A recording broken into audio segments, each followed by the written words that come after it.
Амансыздарбы, Ағылайын кызым. Мына мен бүгүндө кайрылуу жасоого туура келип турат. Ичим өрттөнүп, эмне деп айтаарымды да билбей турам. Эмне? Азыр канчанчы жыл? Бүгүн 27 октябрь 2022 жыл. Бирок бизде сыртта болуп аткан окуялар 37 жылга алып барып койгондой. Бардык жерде репрессия. Азыр Кыргыздын башына Сталин менен Берия келип калгандай ойду туудуруп турат. Бул эмне деген туңгуюк? Бул эмне деген каргашалуу балекет бийлик келди? Эмне үчүн биздин акыл эстүү, билимдүү кыздарыбызды, балдарыбызды абактын төрүнө чиритип коюшубуз керек?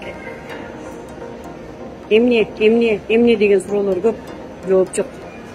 Эмне үчүн Кыргыздын ушундай акылдуу, билимдүү Курманжан даккасы деп сыйлап келген Оразайым кызыбызды алып барып абакка камашыңар керек?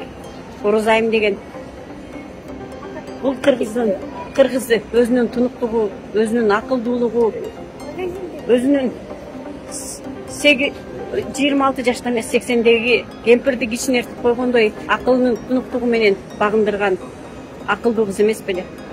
Ошол кыздын акылынан корктуңарбы? Ал кызды ага окшогон, Оразайымга окшогон, жана Ырыска окшогон, жана башка акылдуу билимдүү кыздарыбызды түрмөгө каматканча ошолордун акылын пайдаланбайт белеңер?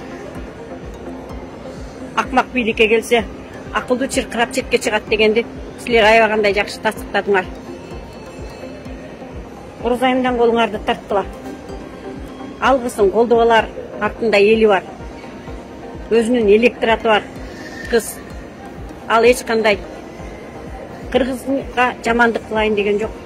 Ал деген элин жерин коргоп атат. Ал деген кемпирабадты коргоп атат. Эмне кемпирабад деген сөз силер үчүн бир балекет деген сөздөй угулуп атабы?